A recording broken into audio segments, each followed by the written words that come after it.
Good evening. Good evening to some of you, good morning to some others, and good afternoon to some others because we are streaming live from all around the globe. So exciting. This is our sixth stream on Streamcast and our third through Stream on Education. And what we try to do is with Stream on Education is we have a cohort of students, and during the course of several weeks, they do a deep dive in race and the genesis of racism, and they also do a deep dive in their identity in the hopes of understanding the surroundings around them and how it got to be, particularly with respect to race, that their level of artistry will increase. And then at the end, they write 10-minute plays. So we are really, really excited. We worked all summer long, a cohort of 9 very talented and exciting students. So you're going to see 5 of their plays tonight, and then next Friday night at the same time, you can see the remaining 4. Please note that some of the themes in the plays you'll see this evening will be of maturity, so viewer discretion is advised. And before I bring out our host, I would like to give a big thank you and shout out to our associate producer, Ms. Kayla Kim Vodopek, and her assistant, Nisa Bentoncourt, and Ivana Guerrero, who did all of our editing. In case you don't know, my name is Marshall Jones III, and I'm the president and CEO of Stream On Productions. And you will not have me through the rest of the evening. You will have great 2 co-hosts sharing duties towards for this evening. And our first gentleman is the name of Sibu Siso Mamba. I've had the pleasure of knowing Sibu for well over 12 years. He's a very talented actor, writer, director, producer, and daddy with 2 lovely young boys. He has appeared at the Young Vic.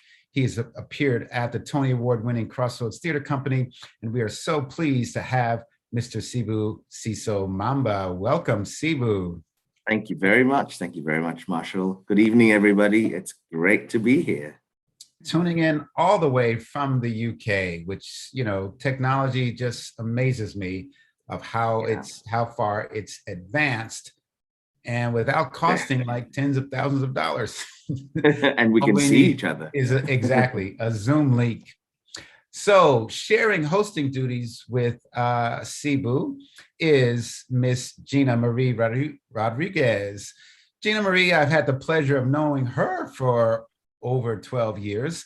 She was a student of mine at Rutgers and has gone on to do some great things, particularly as much as being the founder of the Westfield International Film Festival. I have the great pleasure of attending that every year. She does a great job of gathering films from all around the country, and she is a producer, writer, actress herself.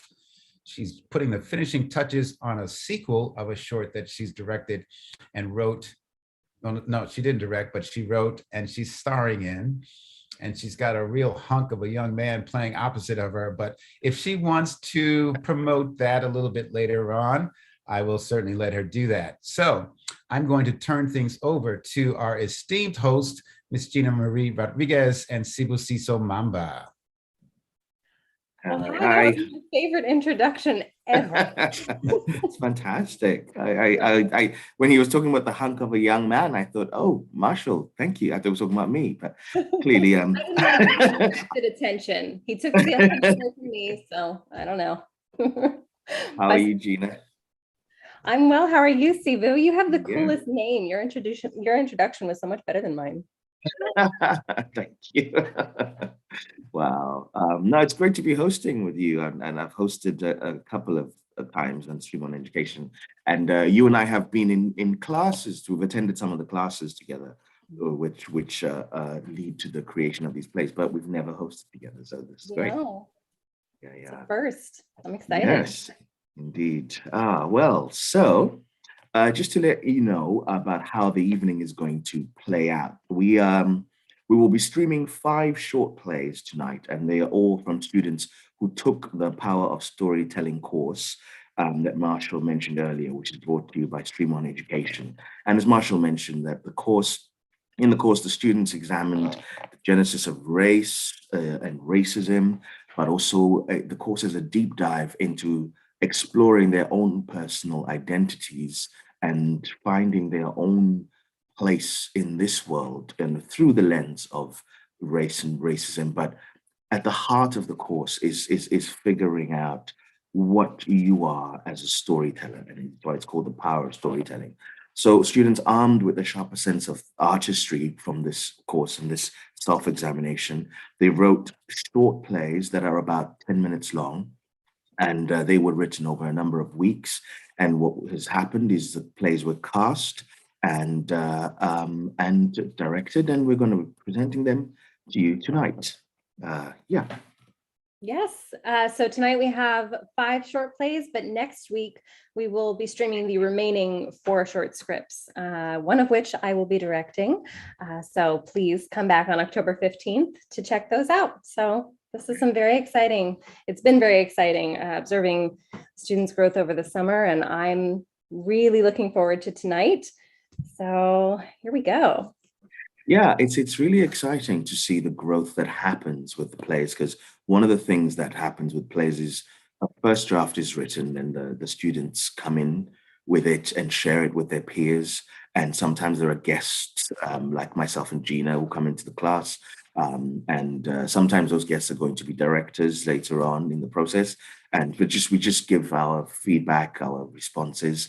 And then the students come back a week later with a different draft. And so the growth, and for all the people participating tonight and those whose plays you'll see next week, the growth has been extraordinary, and the development in these pieces. So I just want to say a huge congratulations to everybody participating tonight. Absolutely. You guys have worked really hard. And also thank you to the actors, the directors. I've also directed one piece tonight, which I might mention later. Thank you. So yeah, and also for those of you who are joining us on Stream On for the first time, one of the things to note I would like to share, and as Marshall said, this is our 6th Stream On event. The first 3 were just normal within, not within the education, not within the power storytelling course, but this one is our 3rd Stream On education event. And this platform wouldn't have existed if the world hadn't gone into lockdown in 2020. And, obviously lockdown was challenging because the pandemic has been extremely challenging. There were many negative repercussions that the pandemic brought to all of us around the world. And one of the things that I would like, with everybody here at Stream On is to acknowledge just the challenges and the tragic loss of life that has happened due to COVID-19. And we're seeing a turn in the world at the moment as people are taking precautions and people are taking steps towards, shielding themselves from this virus. But we still would like to extend our condolences to the victims and families who've lost loved ones, and people who are dealing with loved ones who may not be very well. So it's very important that we acknowledge where we are, and because the writers of these pieces do not write in a vacuum, they write in the world that we all live in. So some of these pieces reflect the times that we live in, but more than anything, they reflect the perspective of our wonderful artists who are writing and living in this time. Okay, so Gina, I'm going to hand over to you to introduce our very first piece. And yeah, all right, Gina. Thank you, Sivu. Well, I'm very excited to introduce to you the first play of the evening, Black Victory, written by Brianna Alston. School reunions can be rewarding when you can relive the good times of your childhood, but reunions can also be trying when you come face to face with someone you know what? Let's just watch Black Victory by Brianna Alston.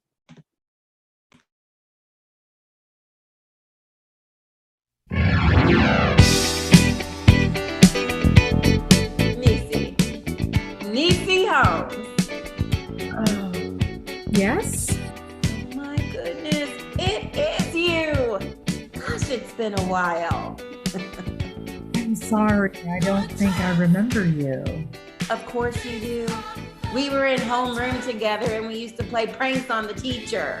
Miss Russo, I'll give you a hint. Release the frogs! We got in big trouble that day. I was grounded for at least a week. Stephanie, right? No, it's Betty. Right. It's all right. It happens. I mean, we haven't seen each other in years, so we forget. How you been? How's the arm? It's fine. After I finished up my master's in education, I was able to have a great career in leadership and supervisory professional development. How about you?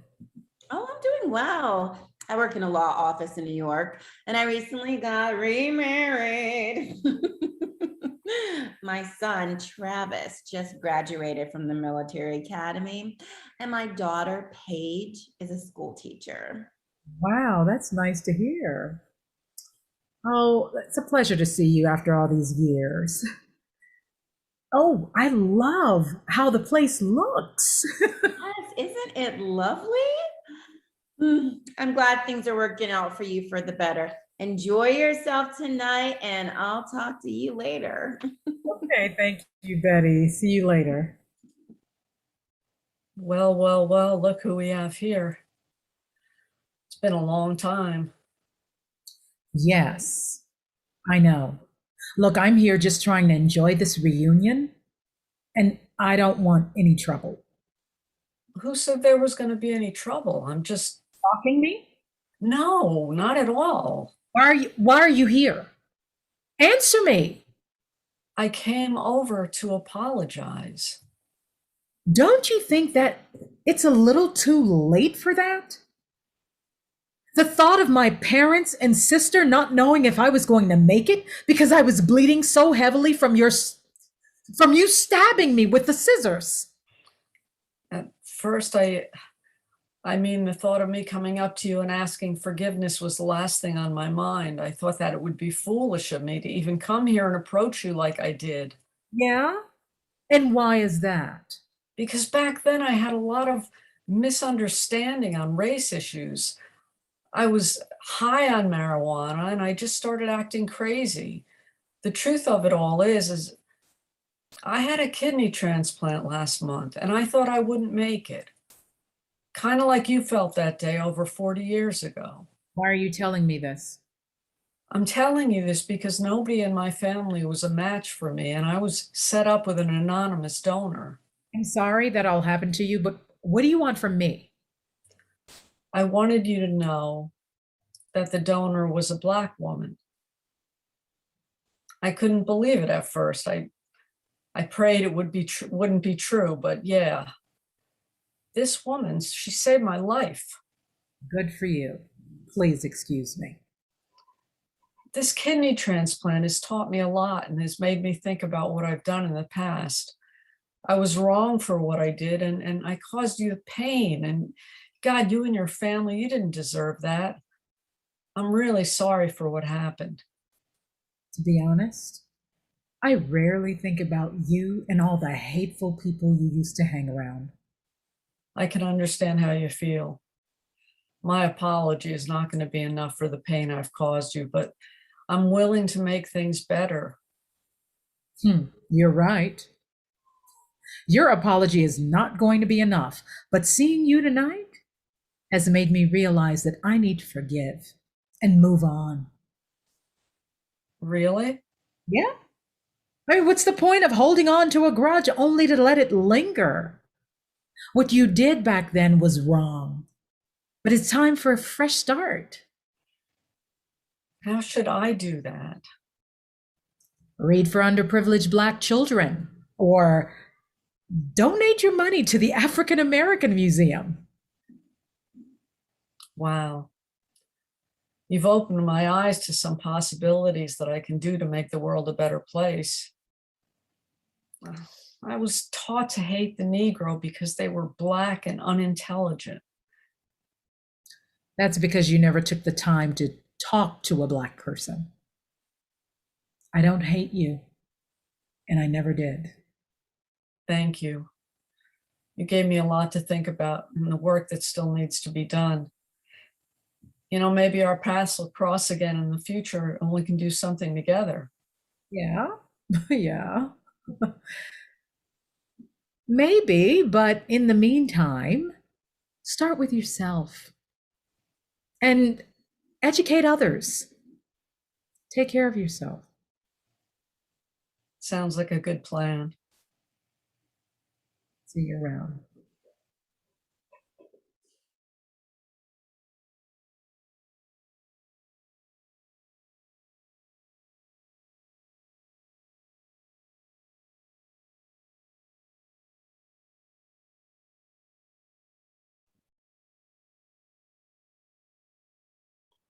Wow. Wow. Thank you very much. That was our first piece. Thank you, Brianna. Where are you? Let's talk. Just waiting for Brianna to come on, and we're going to have a conversation about the piece you've just seen. That was Black Victory by Brianna Alston. We have Brianna. There you are, being teleported into the space. Hi, Brianna. Hi, how are you doing tonight? Good. How was watching that? How was that? It was very thought-provoking and very eye-opening to see my work come to life, and made me think, wow, it was very awe-inspiring. Yeah.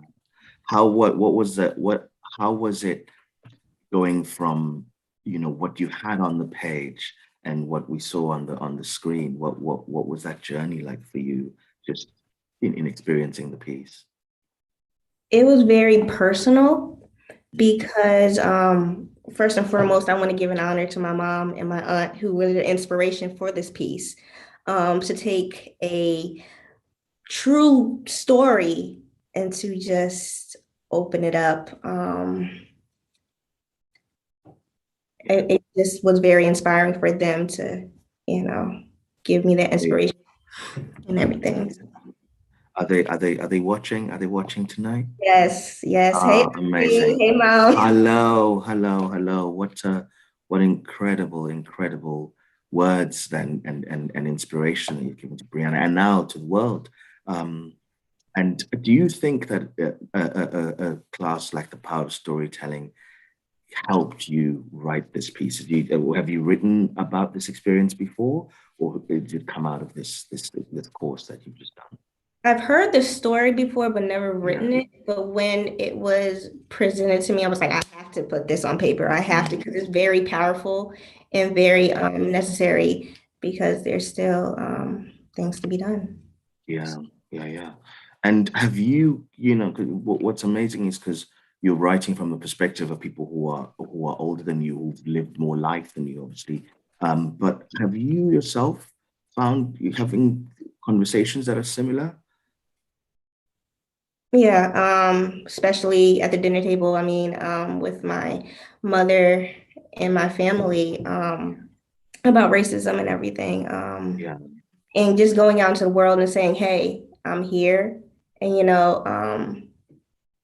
and if somebody says something to you, you know what to say and how to say it in an elegant way instead of being taken back. So. Thank you, Brianna. Thank you for your courage. Thank you to your family for your courage and giving you the courage and inspiration to write such a powerful, thought-provoking piece. Well done. I hope you enjoy the rest of the evening. Thank you. You do the same. Thank you. Bye. Oh, okay. Thank you, Brianna. That was our first piece. So the next piece that we have is a play called Roll Up, and this is written by Brandon Guillebeau. Now, Roll Up gets us to revisit the summer of 2020, a summer that we will never forget, when we were trapped inside our homes, except when protesting for racial justice and equality. Now, in our next story, a couple are trying to cope with the question, to protest or not to protest. we are pleased to present Roll Up by Brandon Gillibo.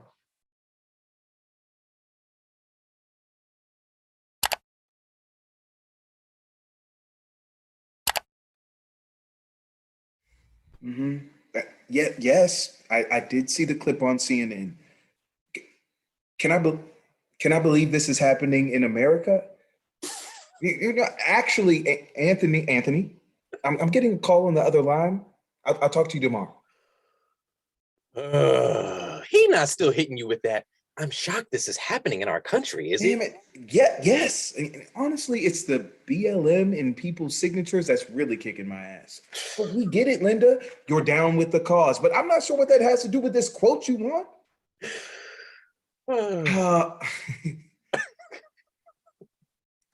How was the protest? Ooh, it was an experience. Oh Lord, what happened? So we're marching down Route 27. Everyone is chanting, Black Lives Matter, Black Lives Matter, Black Lives Matter, Black Lives Matter. Good energy. Pretty much what I've experienced at all the other ones. So there is this man in his car who is giving everybody the evil eye. He then jumps out of his car, pops his trunk, and then pulls out a bat. Nigga, what? So we get the boys, and they quickly escort him out. A bit anticlimactic, but that's good. That's a good thing. They were also handing out these flyers for a protest next week. This is for a protest? Are you sure this isn't for a party? Yes. Some people have clearly lost the plot. Oh, is that for us to smoke right now? Yeah. I was thinking we could smoke before we go to the vigil tonight. I would be down to smoke. Plus, I think you could use a little something to chill you out after your adventure. I think you're right. Mm-hmm. I always feel so amped afterwards. Oh, so inspired. I can take over the world. Well, that's nice and all, but I have some orders that I have to complete tonight. So you should definitely go without me tonight. I've been trying to get you to come with me to just one protest. One. Come on, just come with me. No, I really don't have the time to do that tonight. I have to work and I don't really have the time or energy. You should just come out tonight. It's super cathartic. Come on. We don't even have to stay the whole time if you don't want to do it. No, full stop, no. I've told you no already, Jeremy. Do you think I'm not dealing with this shit daily because I'm not at a protest? But no, do you think I should spend my day writing Facebook posts and go live at every protest to show that I'm out there? Well, fuck. Tell me how you really feel. Oh, grow up. You know the people that I'm talking about, the same people who made this flyer. The people who have lost the point. Jesus H. Christ. People are allowed to experience joy, Stephen. I'm not going to say the flyer is perfect. Hell, I don't even know if the protest is going to be a real protest. But look, I know people need spaces for community. They need them to express some shared joy and sorrow. Well, by all means, don't let me stop you. I will be fine staying inside. There is still a pandemic going on, so I don't really need to be in all these people's faces. 2 pandemics, really. Oh, save it for the protest. This is what I'm talking about. Do you really have to be on all the time? This shit is exhausting. Well, what else am I supposed to do? We're stuck in a house. We're literally nowhere else to go all fucking day and night. This shit is everywhere. So yeah, I talk about it a lot. It would be nice if I can get some support. Support? Nigga, how many Facebook conversations, screenshots, shared videos, Twitter arguments have I listened to you go on about? At least I'm dealing with it. I'm dealing with it every day too. If it's not you, it's these people at work. I'm the only Black person on my team. Oh, guess who didn't have a black square as their picture on Blackout Tuesday? Guess who's getting all the weird looks during video calls? Guess who is getting random messages saying, hey, just checking on you, smiley face. I need some support. So deal with it. Yell, punch the air, cry about it, do something. We can't run away from it, Stephen. We can't just bury ourselves in Hulu and Netflix and laugh it all away. Why not? I'm Black and I've been Black. So this shit isn't new. We just see it more because of social media. Why shouldn't I escape? I'm not saying you can't escape Oh. or take a break for a little bit. There just is no real escape. Some shit you just gotta experience. Yes, nigga, and I'm experiencing it every day. Could you just listen for once? Did you hear what I said? I need some support. Yeah, I said the same thing. I need some support. What else can I do to support you? Now, I've sat through so much bullshit from you since this lockdown began. Please help me understand how I don't support you. It's amazing the way you put yourself on this little pedestal as if you are just the perfect partner. You fall short as well. You live in your phone too, so please get out of my face with all that bullshit. I've actually been really patient this entire conversation. So you're really starting to get on my very last nerve. So fucking what? Fuck your last nerve. This is your issue, Stephen. So goddamn repressed that this is the type of shit that I got to deal with. This is why you need to take your ass to a protest, so you won't be so fucking angry. You never mention any of this stuff to me. How am I supposed to know? I'm not a mind reader. I don't know. Just ask me. I fucking ask you about how you're doing with work and everything every day.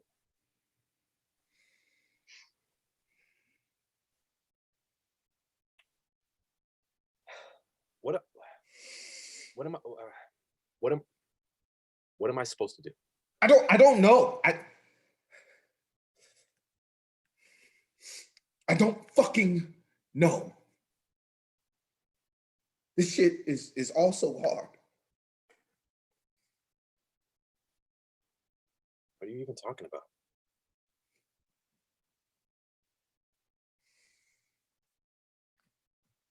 Jeremy, where are we right now? At home? Yes, and where do I have to be every morning at 9 on the dot? At work. I'm not an idiot. Get to your point.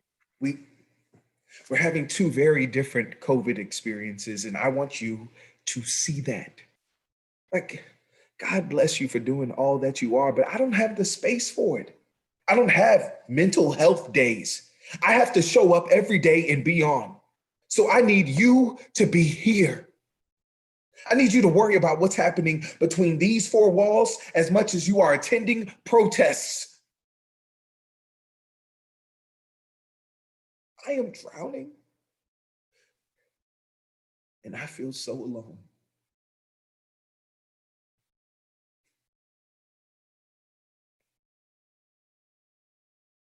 Eight minutes and 46 seconds.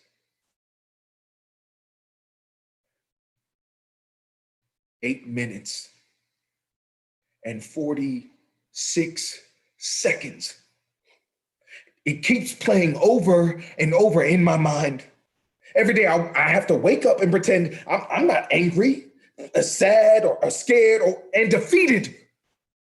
So no, I won't be going to the vigil tonight. And honestly, I don't know if I'll be going to any protest with you.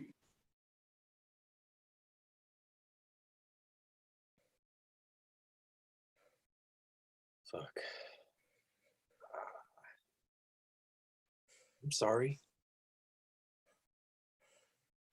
I'm sorry that I haven't been very considerate of what you're experiencing. I can't lie, I've been wrapped up in my own shit. I've dived headfirst into all this. Protesting, writing emails, making videos. You don't say. I just thought you were good. I'm good. But are any of us really good? Nah. Exactly. We're all kind of struggling, so to an extent. I mean, work does help distract me from all of this. But just more often than not, it's a reminder of the nightmare we're in.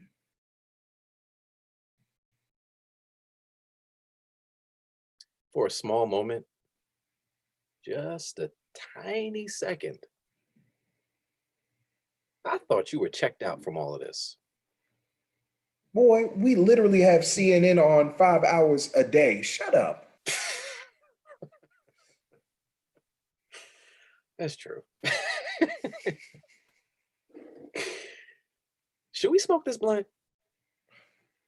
After all of this, absolutely.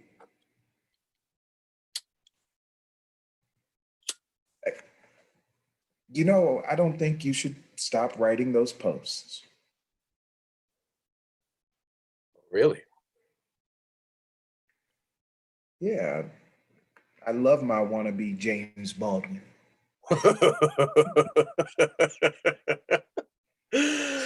I wish. But I do feel a little like a revolutionary. Mm.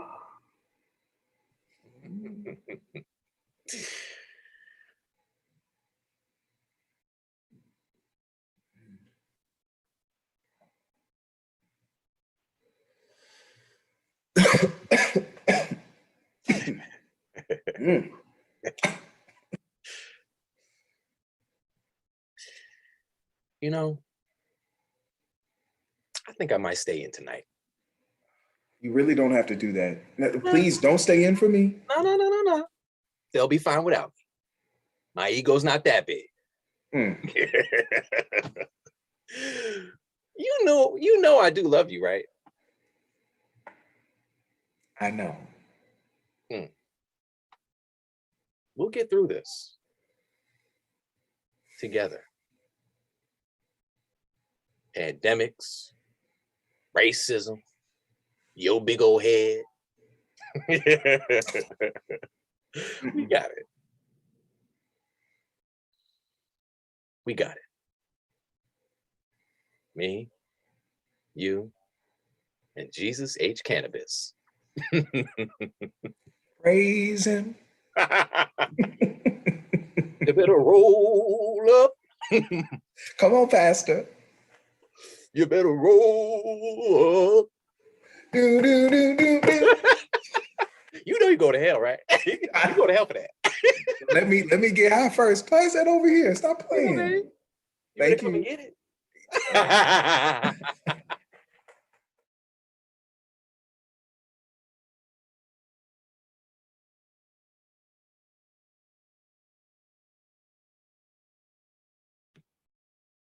That was amazing. Okay, I'm so excited. That was Roll Up by Brandon Gilbo. Brandon, I cannot wait to talk to you. Oh, and there he is. Okay. Hello. How are you? Hi. Oh, I'm good. I'm doing well. Just real busy day. How about yourself? I'm good, thank you. That was so brilliant. I am so honored that I got to experience that, and I'm the one who gets to interview you. So where are you calling in from? Because it looks like you may be out. Yeah, I'm on Lafayette Street in the middle of Manhattan doing a drop off for my job. I'm a production assistant. I'm running around like crazy. Oh, well, thank you for taking the time. I'm sorry that you're still working, but thank you for being here.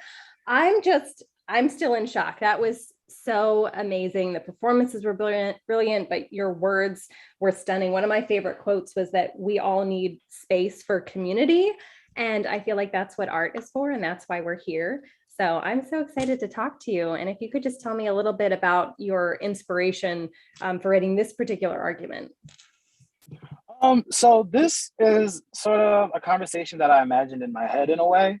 So to an extent, it's a little bit of life imitating art because, I was at a bunch of protests and always out last year. And my boyfriend was working from home and he didn't really want to go. But it was just kind of like, okay, cool, whatever. You don't want to go. But in my head, I was like, wouldn't it be so much more interesting to see the dynamic of two Black men like having this conversation about, you needing to protest while you're not protesting. And that's just not where my head is, So it was really fun to play with, really fun idea. And I think a lot of people probably did experience that. You either had a partner or a friend who you'd be like, hey, come to the protest. And they're like, no, that's not for me. So, I think it was nice to show that other side. We always see the protesters and not the people who are actively deciding not to go. And that's their own form of protest. I think that was a really unique angle. I think a lot of us have been hearing about the BLM movement, which is an incredibly important movement, but to see that other side of those who don't necessarily want to partake in these protests is huge. And there were two brilliant actors in this piece. What was that like to see these guys enact your words? It was awesome, honestly. They're phenomenal. I said it in our rehearsals, like the way they elevated the script was really just chef's kiss. So I mean, it was a really, really dope experience. And I mean, I look forward to making more stuff and seeing, people, do these things. And I love a lot of the choices that they made. So like, not to give, too much away, but there's the scene where he blows the smoke into the mouth. And, that was something that they kind of came up with on the spot. And I want to workshop this into a short film.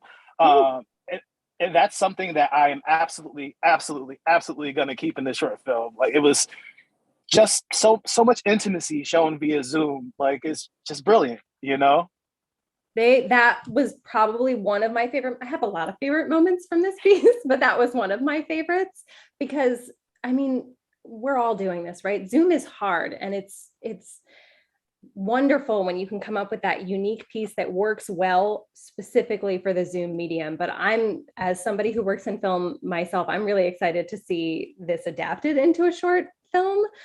But I'm floored. I'm in awe of you. I bow down. This was a wonderful piece. So thank you so much for sharing with us. And yeah, I'm still without words. I know I just spit a lot of words out. I'm still so happy that I got to watch that. Thank you so much. That makes me feel like I did a good job. So that makes you did a good job. Very happy. Thank you so much, Brandon, for being here tonight. Thank you, Gina. Have a wonderful night. You too. Oh my gosh, guys, that was amazing. And now I'm so excited to introduce the next short play for you. This is It's Your Turn by Pawan Mehta.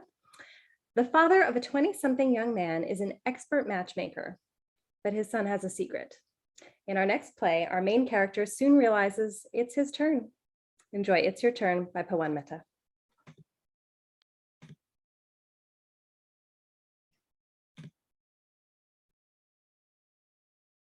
It's sunny and 70s in this room.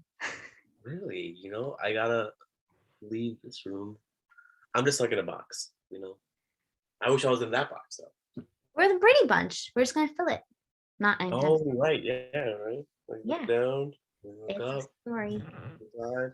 Oh, Hey, how's the honeymoon going?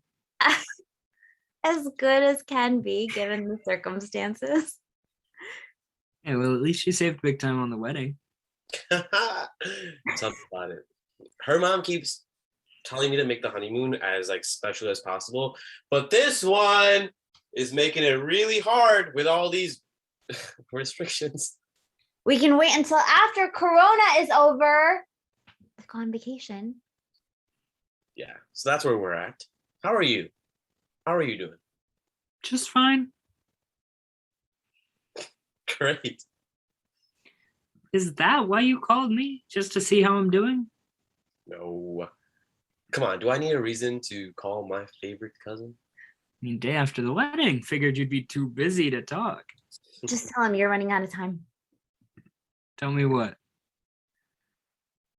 Okay, look, when the eldest gets married, everyone's always asking the next eldest when they're gonna get married. Sure. It is your turn now, buddy. I'm not interested in that, especially now. I'm busy with work. Busy with work. Yes, I know. Babe, you're running out of time. Okay, look, I get where you're coming from. I really do. And if it were up to me, we wouldn't be having this conversation. Kajo, is this you? I thought we were cool. I'm just trying to warn you, but he's going to be in here. It's too late now. Look, just tell him. Yeah, just tell him. He'll understand. Wait, tell him what? You know why Sanjay might not be interested. About what? Did Ketan tell you? Tell me what, Dad? The clock is ticking. I've told you on many occasions I am fine. Well, how do you know you are fine if you don't even try to find someone? I told you, I'm busy. Obviously not busy enough to bother your cousin and his new bride a day after their wedding. They called me. It doesn't matter who called who. Don't you think they look great together?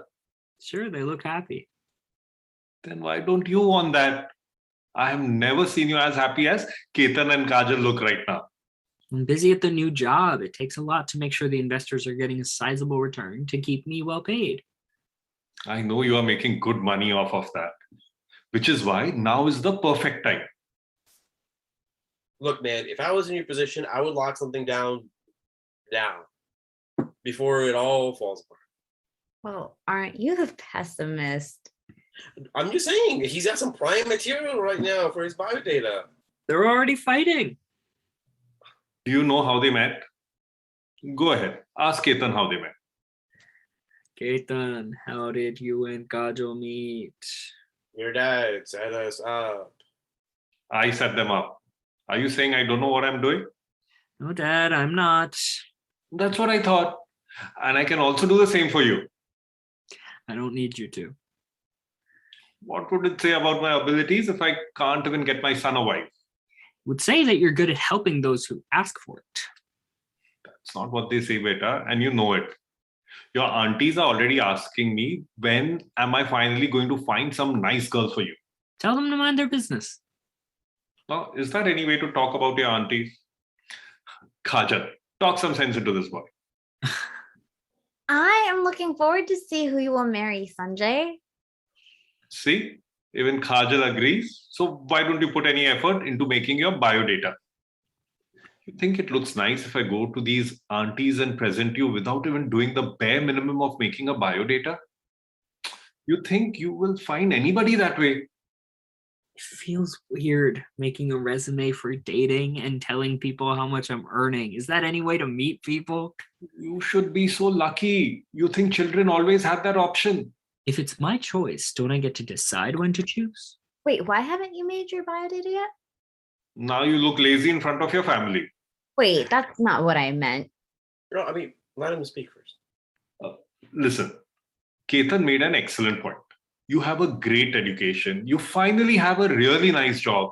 You have all the elements for a good biodata. And now is the perfect time to work towards your shadi. My thoughts exactly. Whose side are you on? Look, I'll be honest. If we can find you a wife before the pandemic is over, we can save a lot of money by not inviting everybody. No offense, Kajal and Ketan, but I know why you got married now. That obvious, huh? It is a once-in-a-lifetime savings that Sanjay should also utilize. Rohit Kaka, there's something you got to know about Sanjay might affect his biodata. What is Ketan talking about? Nothing, Dad. Don't worry about it. If it's about why you didn't give me the biodata yet, I'd love to hear it. Sanjay, come on. He'll understand. I just didn't feel like I was ready yet. I'm open-minded if you're gay. I can start looking for a nice boy. It might be a bit harder, but I can't do anything if you don't tell me. I'm not gay, Dad. Oh, yeah, he's asexual, right?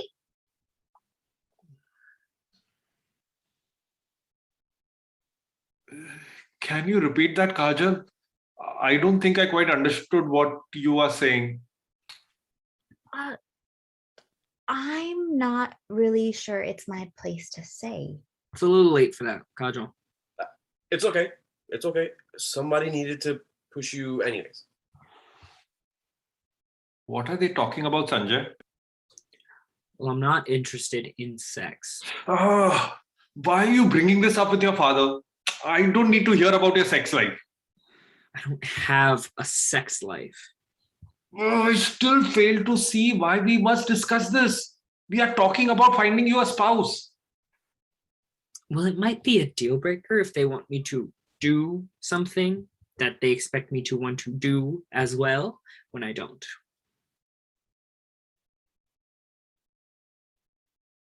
Wait, are you saying you wouldn't have children?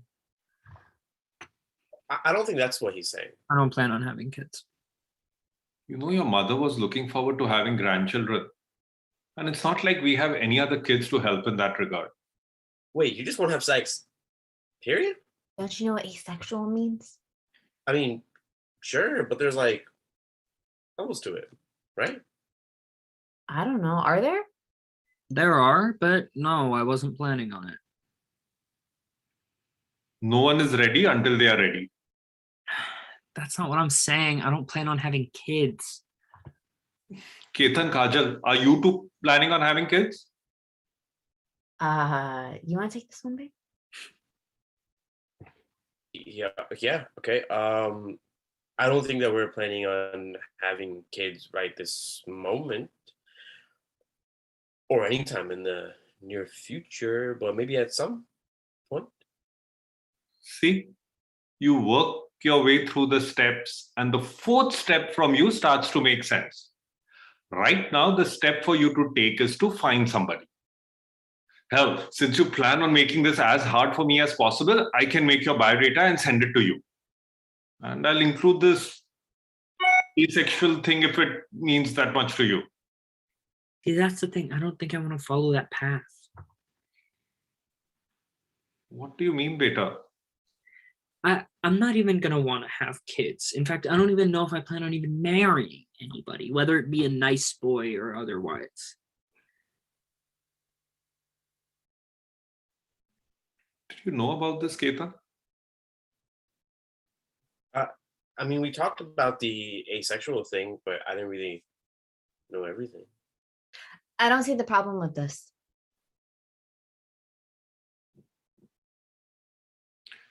I just have one question, Sanjay. Yes, Dad. What do you plan on having outside of work? Well, in terms of family, I have all of you. Sure. But do you have anything that drives you outside of your job? Just because I don't have the planned out life doesn't mean I can't find personal fulfillment. That's all I want for you. And it is a lot easier if you follow the path. But I guess that wouldn't make you happy, would it? I think I'll have to find my own way.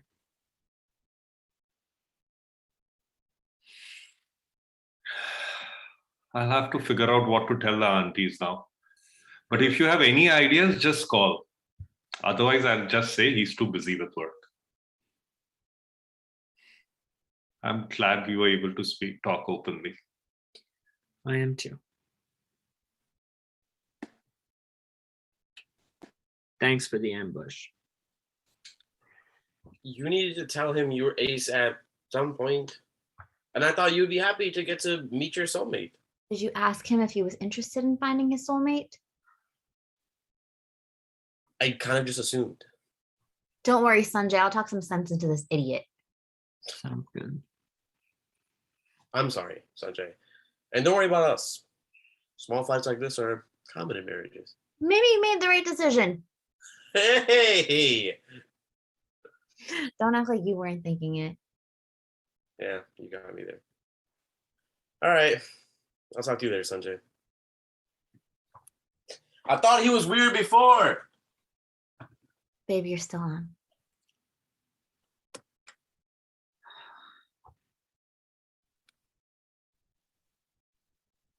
Well, sorry. Hey, you know what? Good on you for being brave.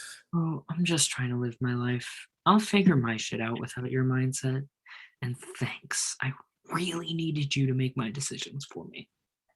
I'll just leave this to you guys.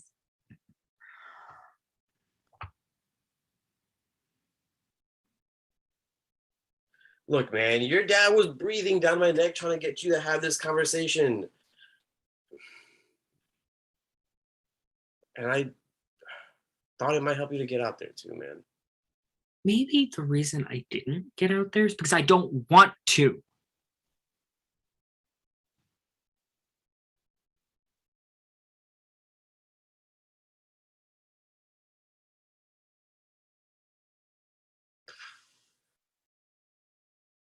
All right, well, sorry.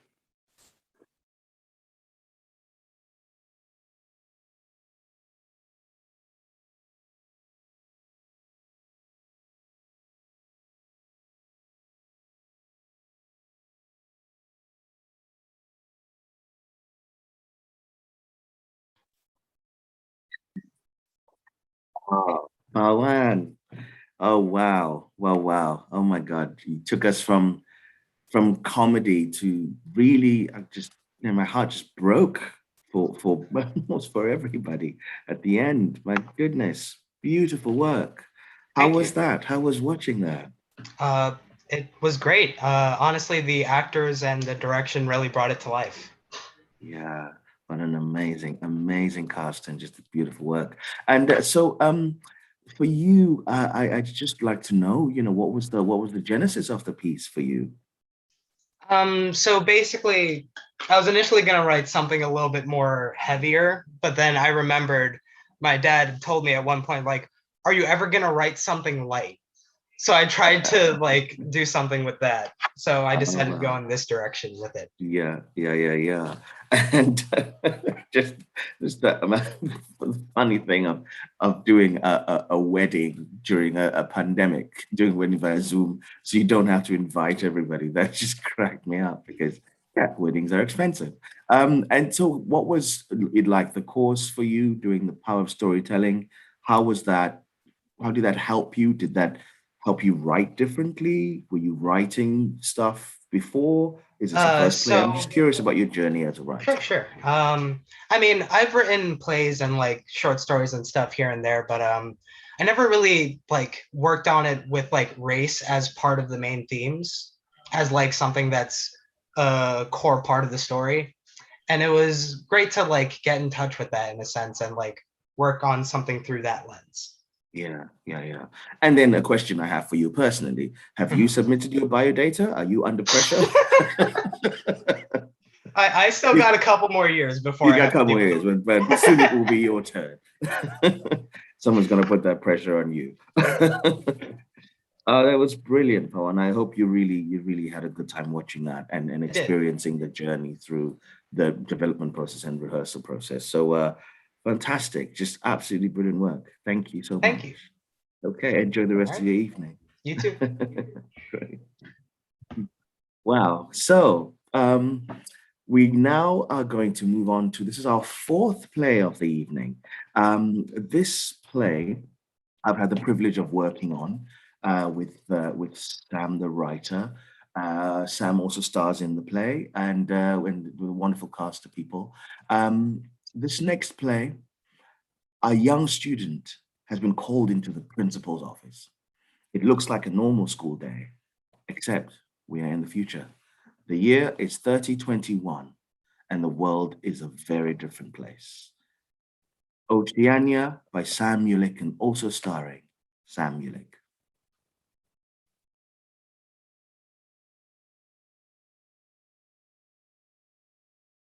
Oceania by Sam Mulick. The year is 3021, a modern-day state-funded school for people from ages 14 to 18. The principal's office is lined with white walls from head to bottom with no windows and no decorations. Principal X sits behind his desk, which features nothing but one laptop computer.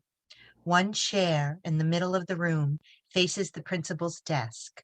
Student 4371, wearing the standard uniform of a white t-shirt and blue jeans, enters the doorway. Ah, yes. Welcome, 4371. Are you forgetting something? Principal X presses a button on his computer. 4371 recoils, having been physically electrocuted. Oh. I'm sorry, sir. I pledge all my allegiance to the power of Oceania, and to my superiors and their words, for nothing is deniable. I beg forgiveness for my sins, and pledge to serve Oceania with all that I have. Good. 4371, how have your lessons been going this year? Perfect, sir. Nothing less. Today in mathematics, we counted over 100 for the first time. Good. And linguistics? Just the same. We focused on the letter E today, tracing it 800 times in total. And how is your unit doing at home? Oh. Very well, sir. Perfect, of course. Of course. I'd like to ask you about something I heard took place in your histories class yesterday. Okay.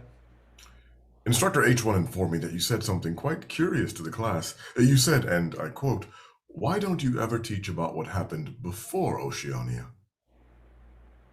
It's quite the curious thing to say, 4371. Do you know why? No, sir.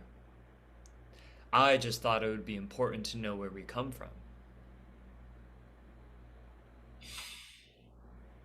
4371, let me ask you, where did you get the idea about life before Oceania? I was talking to my brother, sir. Look, I'm sorry, I know I'm not allowed to, but I was... What? But I missed him. Your brother. The one who was exiled. Yes. He's the one who told me about what it was like before Oceania. He told me about when people were free to do anything and love all different kinds of people. Are you aware that I could turn you into command just for this? Communication with any exiled person is a treasonous crime. I know. I'm sorry, but please, it's just... I don't get the way we do things here. The way we do things? Yes, like, I know we live in a great society and there's no pain or suffering or questioning, but there's also no happiness. Look, I know we're not supposed to feel happiness, but what if we did for just a day? What if our jobs or our family or our food made us happy? You understand why this way of thinking is unfit for civilization. This impurity. Was there ever a time when people were happier? When they could make choices? Surely you remember.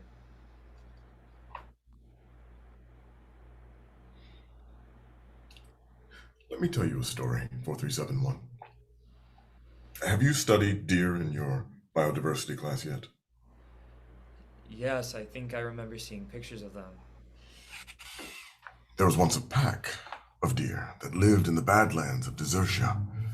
They ate together, slept together, mated together, and always traveled together.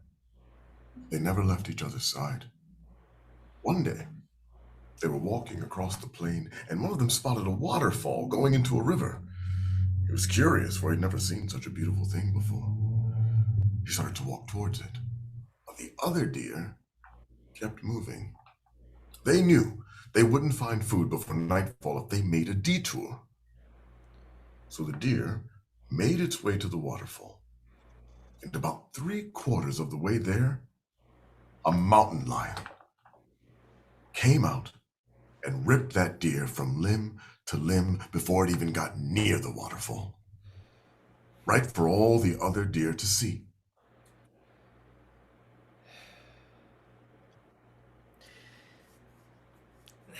You know, sir, there's something else that really makes me feel good. My brother, he doesn't even call me 4371. He calls me S, and I call him J.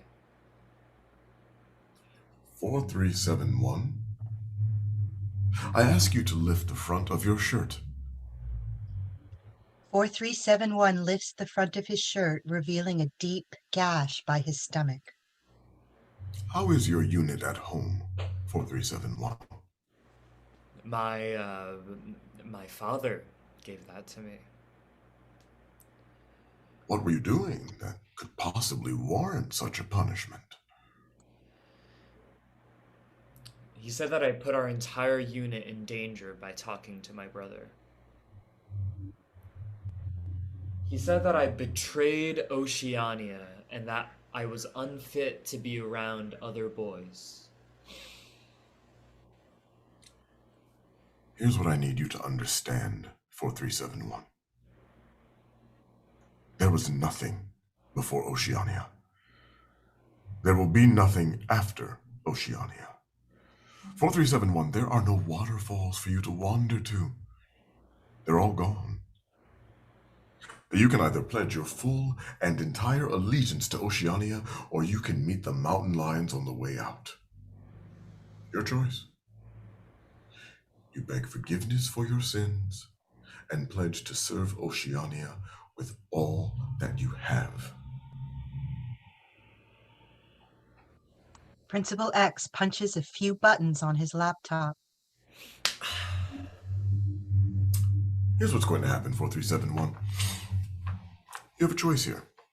You can either choose to never speak to your brother again and remain a citizen here in Oceania, or you can choose to join your brother and all the other destitutes on the unholy land.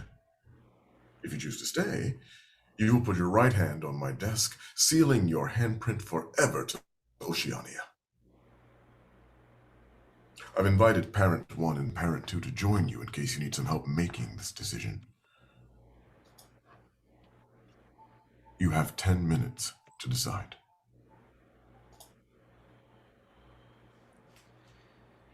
We're so proud of you, 4371. Put your hand down on the desk. It's time to grow up.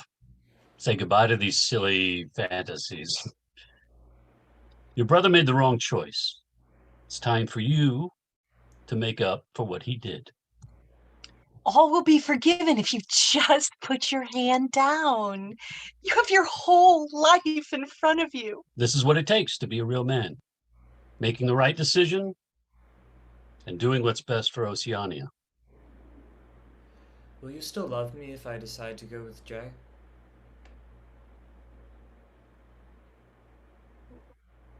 Mother? Father?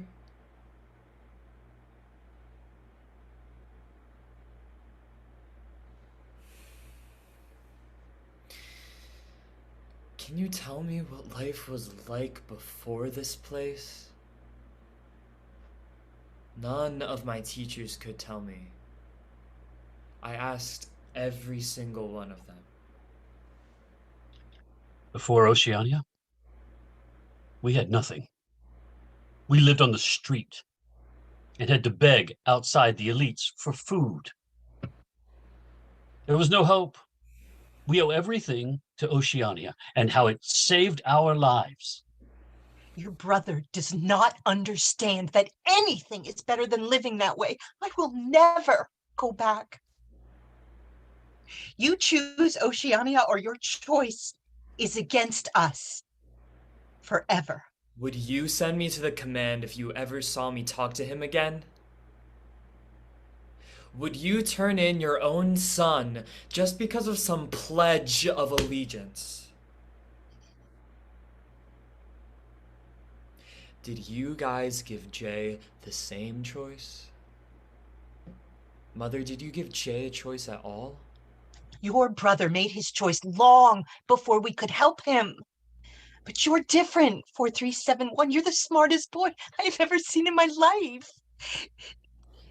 Just think about all the good you could do if you just stay here and put your hand down. I can't protect you if you go with your brother. I could never see you again.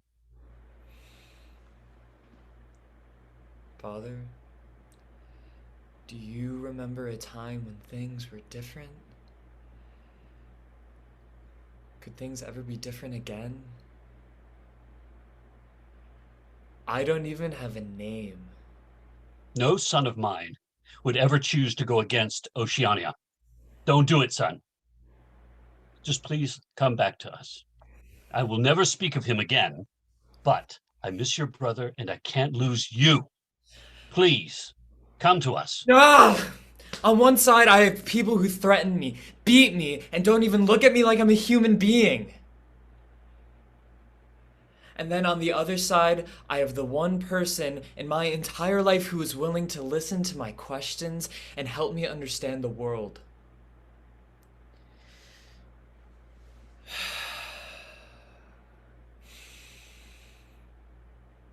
Father, maybe when the second one leaves, you'll understand how much you failed us. 4371 stands up, takes a deep breath, and walks out the door his parents came through.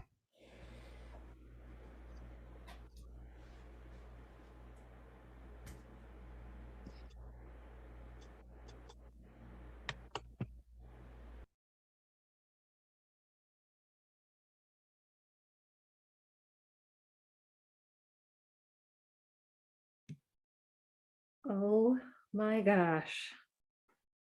Sam. Sam Mulek, I need to speak to you right now.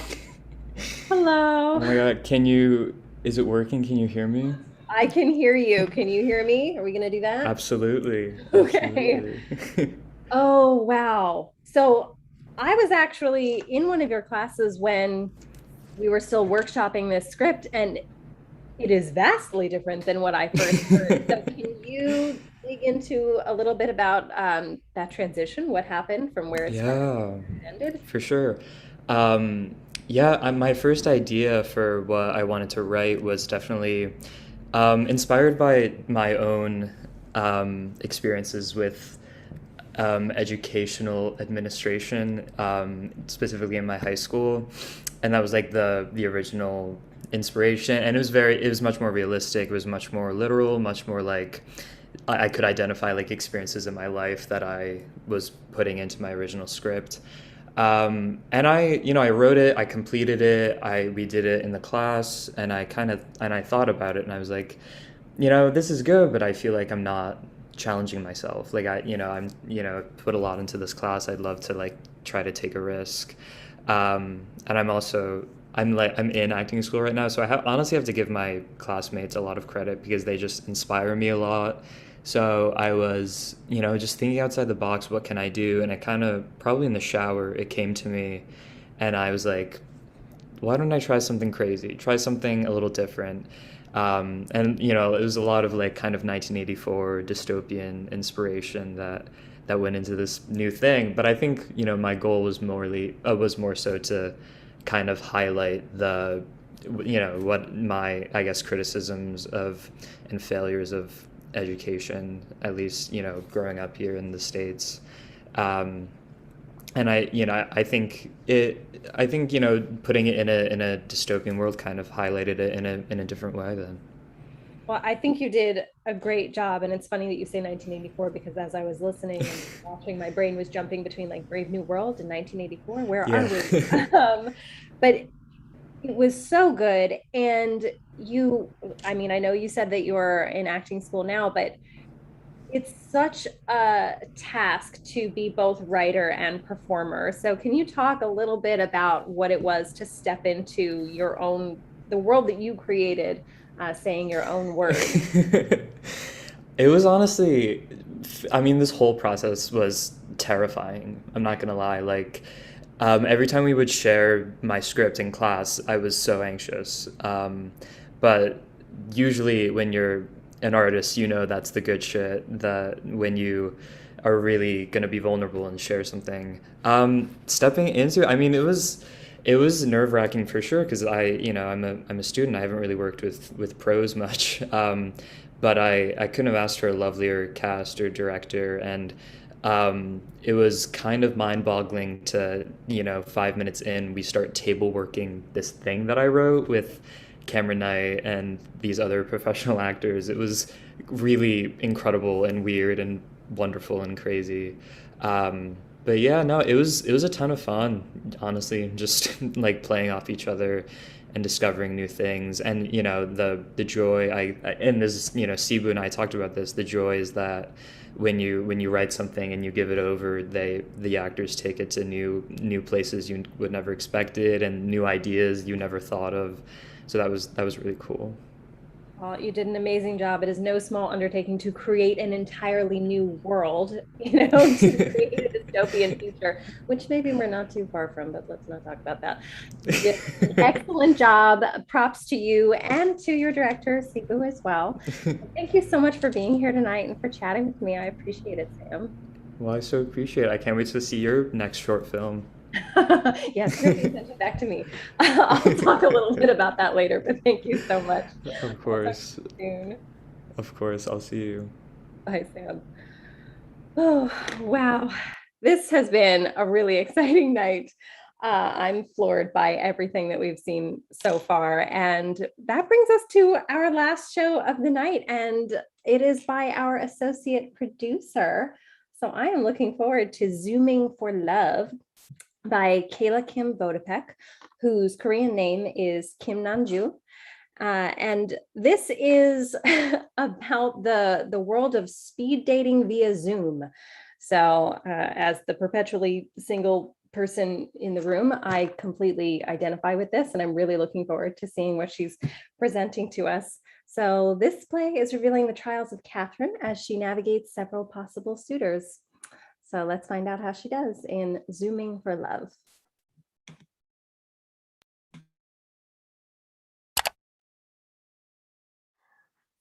Hannah, I don't think I can do this. Should I leave before he joins? I know, but I can just show up to the wedding alone. Kevin's going by himself. What? He found a... Okay. What about Heather? Pregnant? I didn't even know she was seeing someone. Yeah. COVID has definitely pushed people into relationships, marriage, and having kids. You're right. I don't want to be the only one at the wedding without a partner. What if they don't like me? Okay. You're right. I got this. Oh, Hannah, my first date is about to join soon. Thanks for the pep talk. I will call you after. Bye.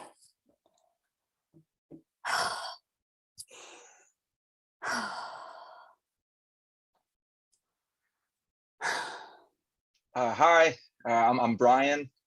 What's your name? My name is Catherine. Cat to my friends, but you can call me Catherine.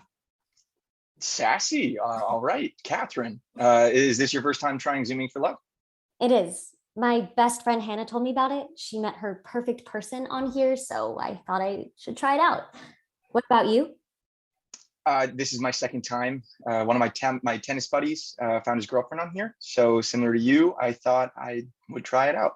It's the safest way to date right now. You play tennis too. Hannah and I used to practice every Sunday. We haven't been able to go recently because of COVID. Same. My friend and I used to play a lot more in college since we had a lot more time. And those were the good old days. What college did you and your friend go to? NYU. I majored in accounting. What about you? No way. I went to NYU too. Really? Well, what did you major in? Stage management. Stage management, as in a theater stage manager? Yes. Interesting. I heard this pandemic has been taking a toll on a ton of artists. Are you still able to work? All of my contracts were canceled. So I've been enjoying the unemployment life. Ah, I see. Have you thought about going back to school? I mean, you get a law degree or become a doctor. Excuse me? Well, you have a lot of free time now, right? Yes. And? Well, why not go back to school and get a useful degree that can protect you in case something like this ever happens again? So getting a law degree or becoming a doctor is more useful than changing minds through the power of storytelling? I'm sorry, maybe useful isn't the right word. I think that you should consider using your intelligence to make an actual difference in the world, and since you are Asian and all. What? Asian women in our society are typically running businesses and are badass leaders, not artists. Oh, so Asians aren't creative, huh? What about Lana Condor, Mindy Kaling, Aquafina, Priyanka Chopra, Sandra Oh? The list goes on and on. Well, there's always exceptions. Exceptions? Well, for your information, I am a badass leader who makes sure the creative team and actors are prepared for their performances. What's wrong with that? I just think you're wasting your IQ on theater. So you're racist. Whoa, I am not racist. Only white people can be racist, and I am in fact a mixed race person, so I can't be racist. Are you serious right now? You can be a person of color and still uphold white supremacy. Well, I definitely am not racist. I took a one-day EDI workshop, and I have a certificate. I can show you. Wow, a certificate. So if you aren't racist, what are your values around anti-racism? To try not to be racist. But what are you doing to not be racist? I already told you. I took the workshop. Okay, but what is your daily practice? Daily practice? I'm not racist, so I don't need to practice daily. Oh, I see. Oh, hey, I am not racist. I'm open to dating people who don't look like me. I dated a Black woman before. I've never dated an Asian, but I would be open to.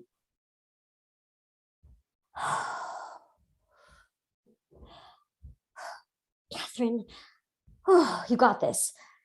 Not every guy in NYC is racist. Okay, don't let him get in your head. You are strong. You are badass. You got this. Okay, I got this.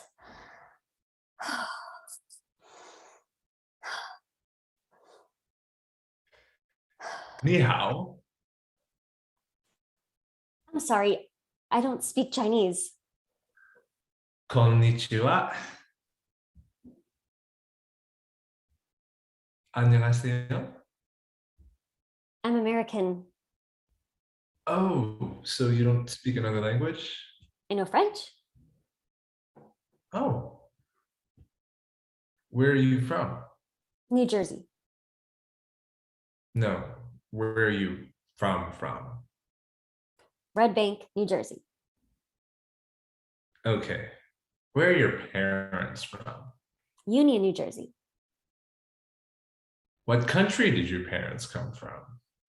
My mom's family is from France and my dad's family is from Italy. What about your grandparents? Are you trying to ask me what type of Asian I am? 네. I am Korean. Really? Me too. You should know your mother tongue. I can teach you Korean. Thanks, but I am not interested. How can you not be interested? It's a part of our culture. We even have a holiday that celebrates our alphabet. It's called Hangul Day. I will teach you how to be Korean. I'm good. You're bringing shame to your ancestors. Let me teach you. 제 이름은 루카스입니다. Are you telling me your name? See, it's easy. You already got it. Lucas, I have tried to learn Korean before, but I just don't feel comfortable. Okay. What about the culture? Culture? 네, Korean culture. I can teach you that. So the first thing you need to know is how important respect plays into our community. Since I am obviously older, you would call me oppa. Whoa, wait. Oppa? You want me to call you daddy? No, that's appa. Oppa is what younger girls call their older guy friends. It means older brother. Ew, why would I call you older brother? I wouldn't want to date my older brother.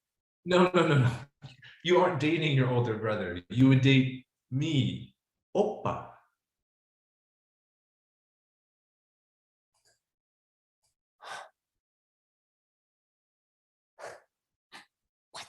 was that? I am Asian enough to be stereotyped by Brian, but I'm not Asian enough for Lucas. At this point, I don't think I should go to the wedding.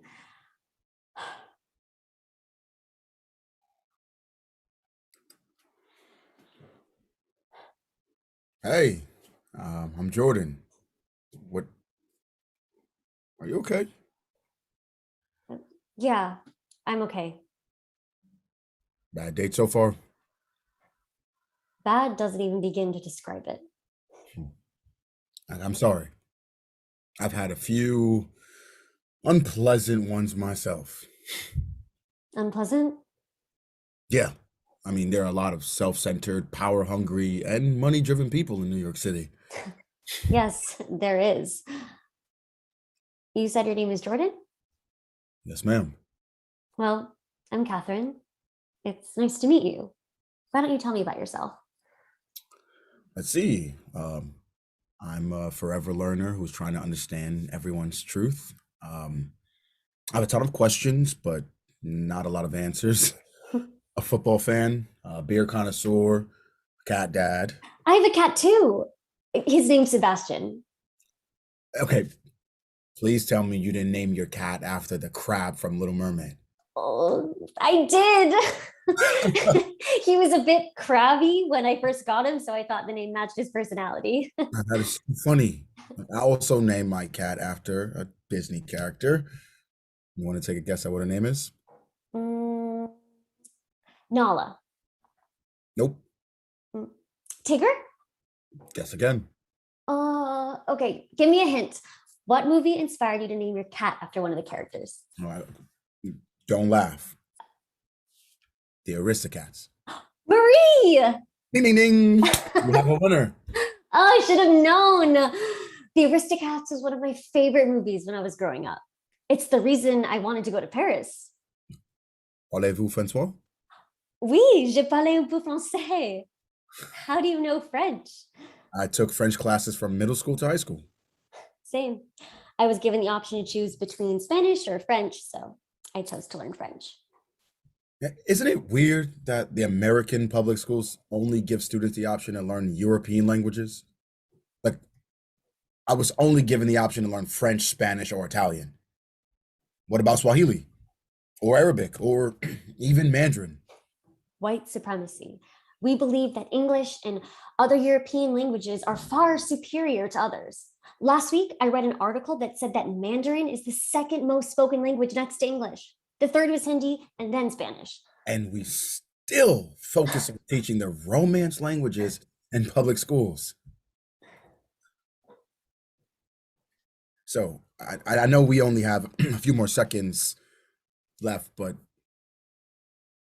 would you want to go join me for a virtual museum day tomorrow night, 7 p.m.?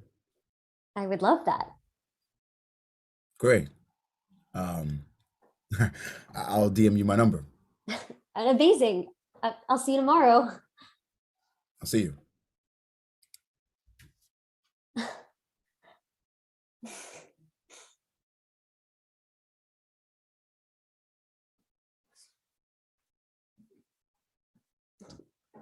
I think I found my date to the wedding.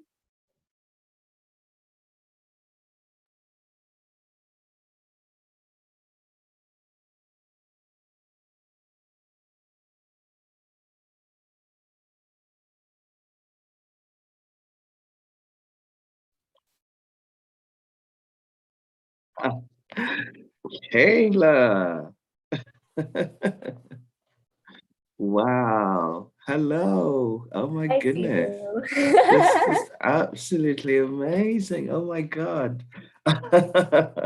This is great. This is just so incredible. I mean, the first thing I want to ask you, because you are right now in South Korea, I am. and when you wrote this play, you were in the United States. I was, yep. How does it feel watching it from South Korea? I can see it's daytime there, the sun's shining through your window. How does it feel watching this from South Korea right now? It's definitely a very I usually say different experience for me because when I wrote this, I had no idea what my experience was going to be like being in South Korea and for me exploring my roots and what that means. So seeing all this and actually seeing it come to life is definitely empowering. And I know Marshall and I talked about this because he's the director, but more being a story about overcoming a lot of obstacles and more about coming of age and not about a romance thing. And I think that parallels very truly with my own personal experience that I'm going through. Oh wow, it's amazing. It's such a if it just at first you know you're going into this Zoom dating, which obviously is something that people were forced into because of the pandemic. People couldn't meet, and but also you're exploring some real deeply held beliefs for people that come out in the in the lightest of ways. So someone saying like I kept writing down different quotes. Brian saying I can't be racist. I took a course and that entitlement, and then you have someone saying, I will teach you, I can teach you how to be authentically yourself. You've been part of Stream On from the very beginning. And you've also been part of Stream On Education from the very beginning. So what prompted you to write this time? What prompted you? So I had a beautiful opportunity to actually facilitate this time around. And hearing the stories from the other cohort in this group and how phenomenal they are as artists and their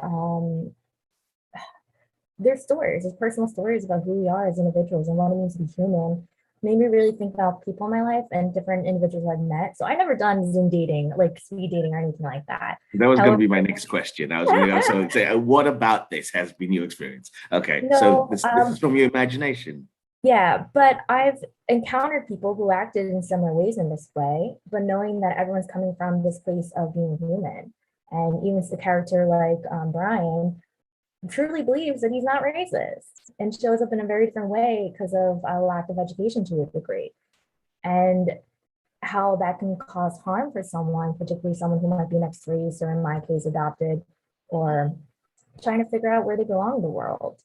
Yeah. And that's something I really wanted to highlight, this intersectionality of not just having it be a race issue, but being how fluid identity is or how fluid a person or complex a person is and how all of our identities show up even when we date or meet someone new.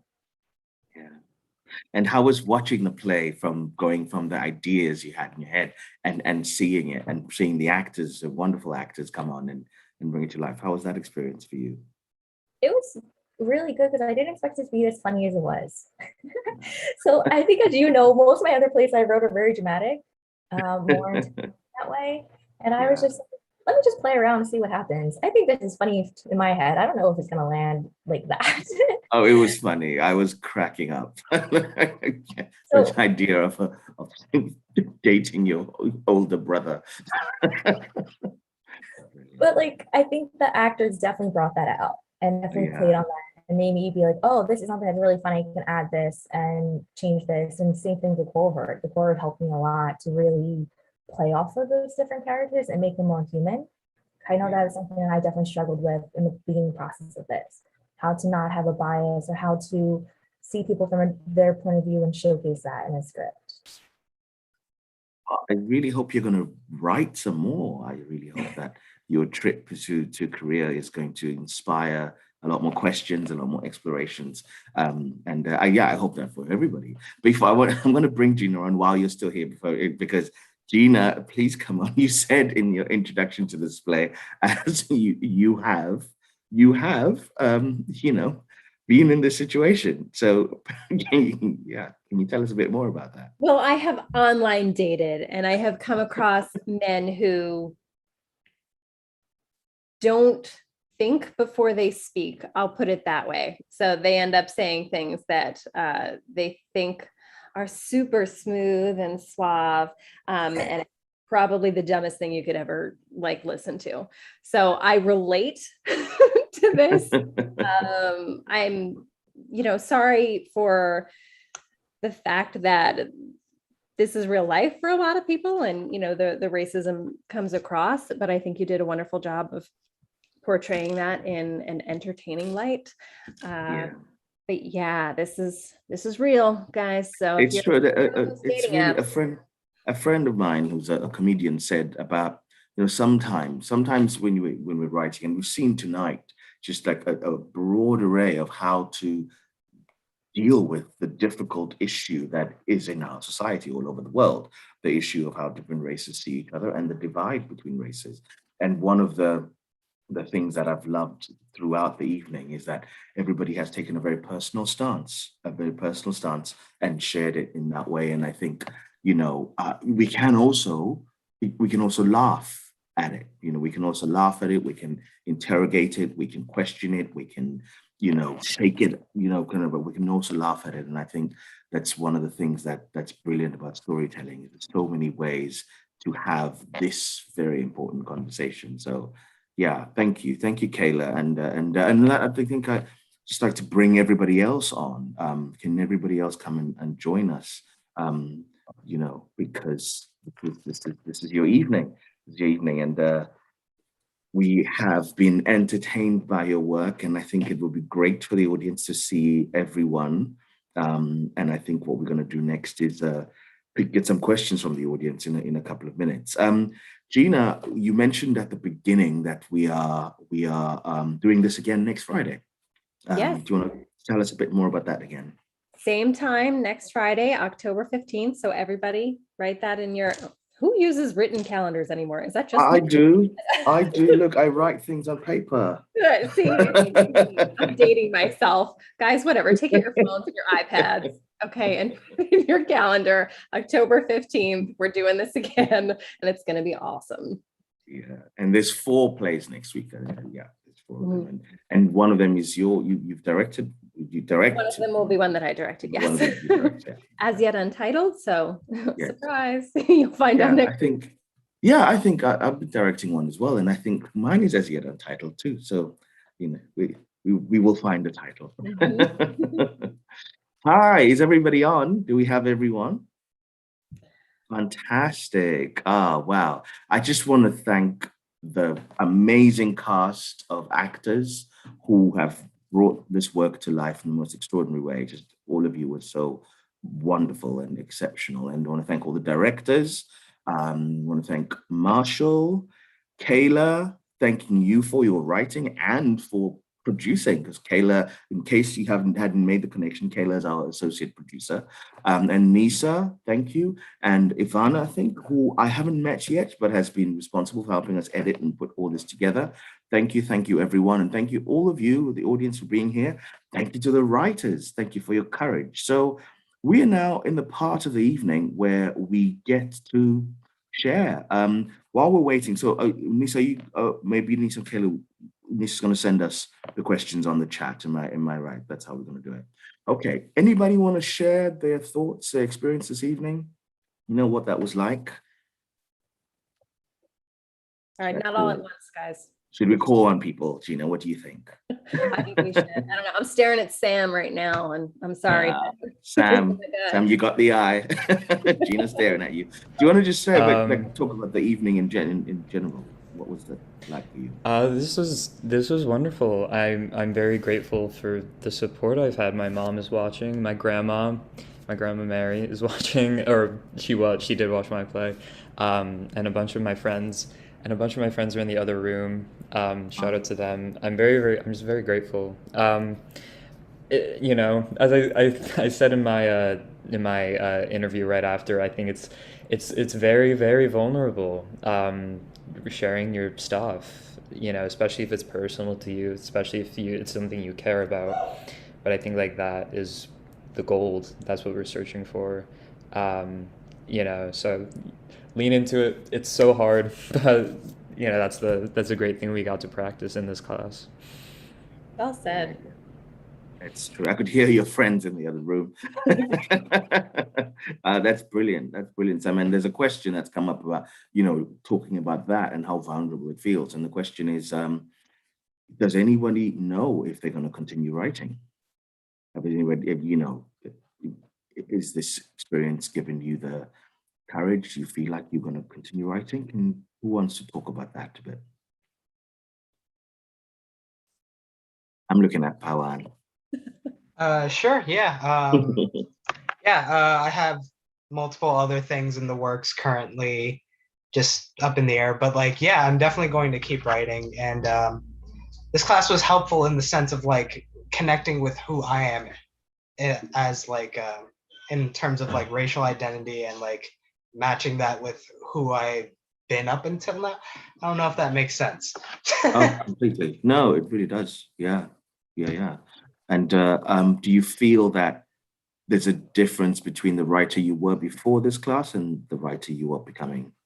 Yeah. I mean, it's not like concrete yet, but of course, Yeah. everything's always in flux. Yeah. Fantastic, brilliant. And a question I have for you and for anybody else who wants to jump in, who hadn't written a play before this class? Who hadn't put pen to paper or, hand to keyboard? Gina, I'm dating myself as well. So Anybody Sam, was right? Was it just Sam? Well, you know what? That's awesome. amazing. I mean, Amazing.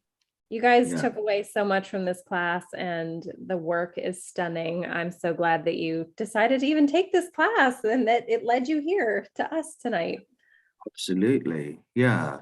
And we also have a question from Olga Sanchez-Solvit, who says, I'm curious about how the workshop and its focus on discussing one's location in relationship to identity influenced what you wrote.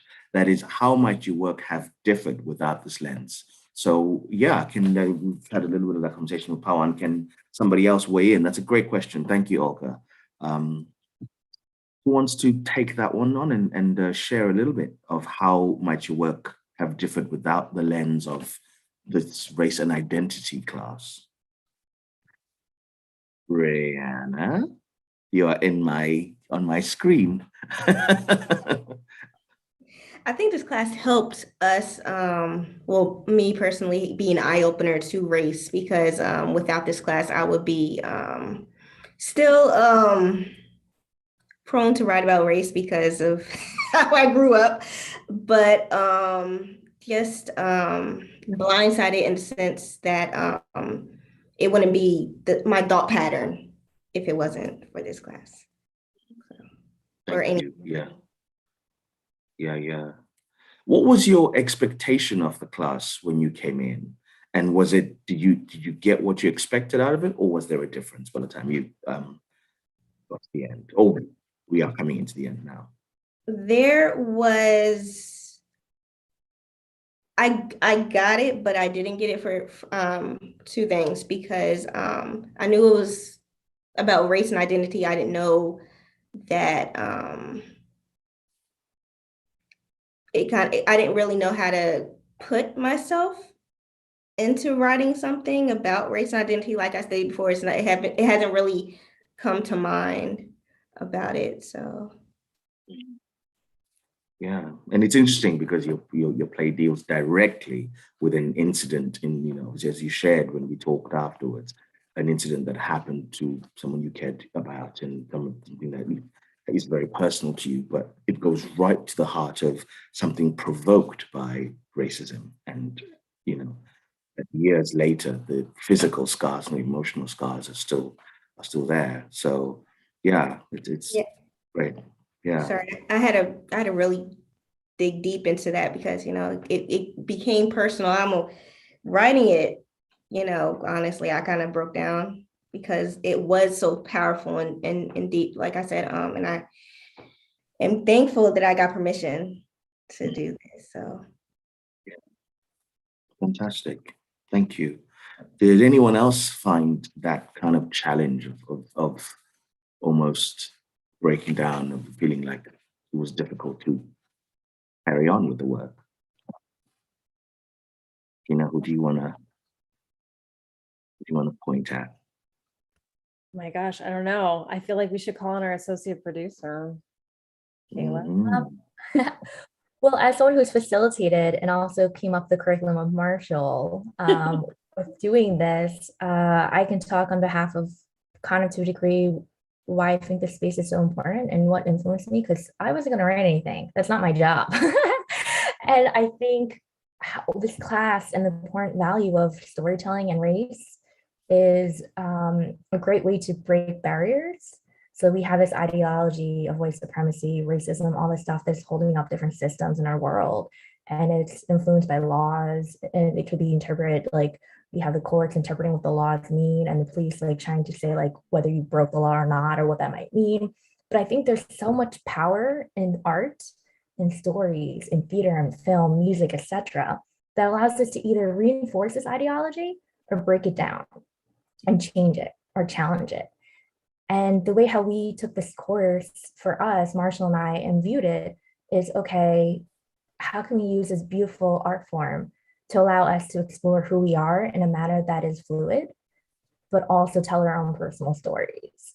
And through that, it wasn't just like, oh, here we go, we're gonna do a lecture, this is what you do. I think it's every single time we do this, the people who come together, we have these different stories and it creates a powerful bond that really inspires each of us to explore our own identity in a very different way, that inspire us to be more artists, that allows us to be vulnerable in spaces that we might not feel comfortable. So it's very different for me as a facilitator being that I was like, wow, I'm hearing the things that Sam is saying, Brianna and Puan, Brandon and Taylor and so many other amazing individuals in this cohort. And their stories are making me question how I show up in this world. How can I be a better human for them? And that inspired me to want to be a better writer and to tell different stories and to create that. So I think that's what for me is the most powerful thing about this is the people, the cohort, as well as the structure that we put together. That was so inspirational. Yeah, fantastic. Yeah, there's I wonder if I want to get Marshall on because I have a question for him coming out of this wonderful discussion and what you guys said. I think there's something that maybe he can share with our audience. Marshall Jones to the stage. Serious. Fantastic. I just going to say fantastic work. You guys have been on such a journey and it's been a privilege for us to be a part of it tonight and also the moments when we came to visit in the class. Marshall, I'm curious about when you started Stream On Education, it was, am I right, sort of like going into the autumn of last year, of 2020? Mm-hmm. So a lot of the issues, we were still in partly lockdown. We were still in the heat, the very, very hot fire of protests. And obviously there was a different president in America, so there was a very different energy in the air. What is the difference for you between the stories that were coming out then from people who took your class and the stories that are coming out now? Well, I think each cohort has their own identity, if you will. The first two times we taught the class, we were at residencies at universities. So in the fall, we were at Kane, and this past spring, we were at Rutgers. But Kayla and I decided to open it up, and we got 8 incredibly talented individuals who committed themselves. And unlike before, they didn't have a common denominator as a student at XYZ University. So Sam actually was in California a lot of times during the summer, which meant, we met at 9:30 on Saturday, so he would get up at 6:30.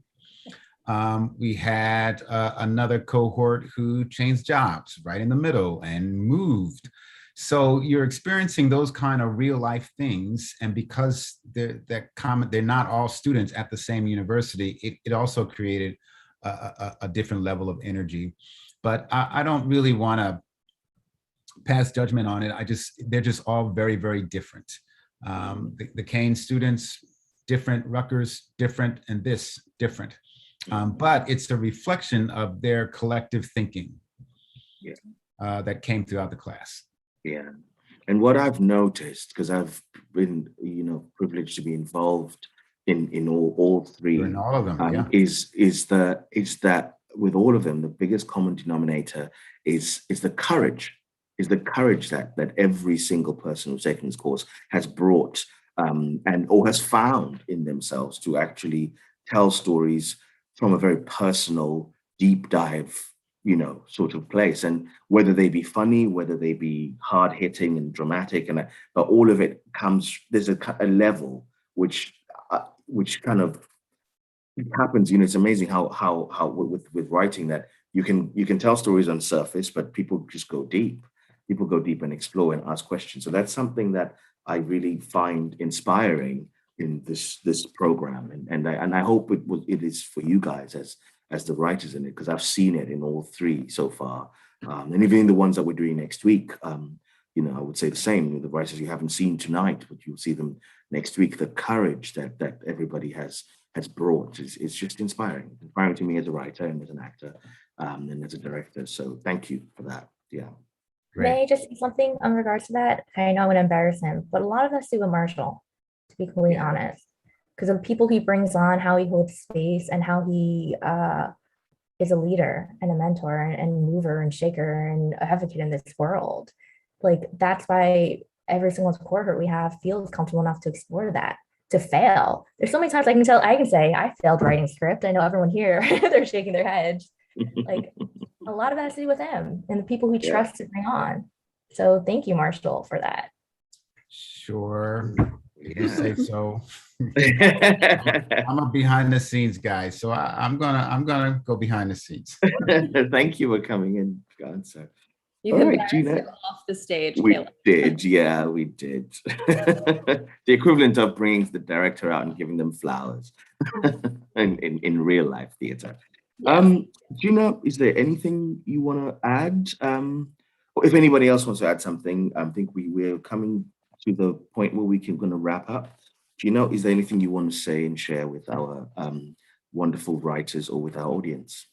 Just a thank you to both the writers and the audience for being here and for sharing in this artistic community.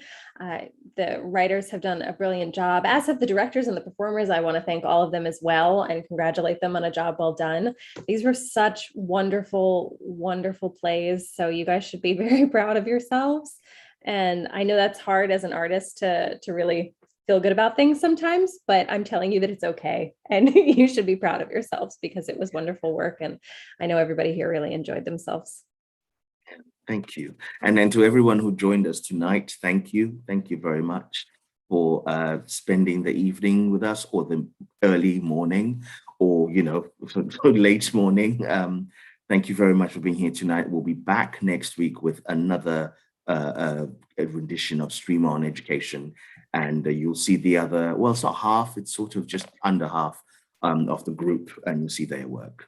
Thank you so much, everyone. Have a wonderful rest of your night, day, or whatever time it is in your part of the world. Okay, goodbye.